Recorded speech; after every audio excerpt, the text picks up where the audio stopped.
আলহামদুলিল্লাহ চলে এসেছে আম্রপালি। 1 ক্যারেট অর্ডার দিছিলাম, আম চলে আসছে আজকে সকালে।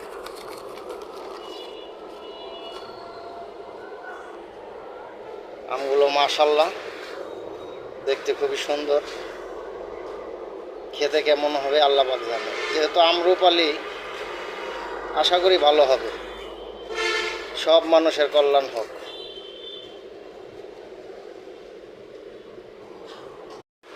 আলহামদুলিল্লাহ চলে এসেছে আম্রপালি।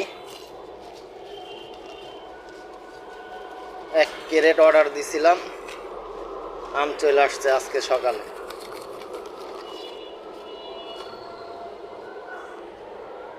আমগুলো মাশাআল্লাহ দেখতে খুবই সুন্দর, খেতে কেমন হবে আল্লাহ পাক জানে। যেহেতু আম্রপালি, আশা করি ভালো হবে, সব মানুষের কল্যাণ হোক।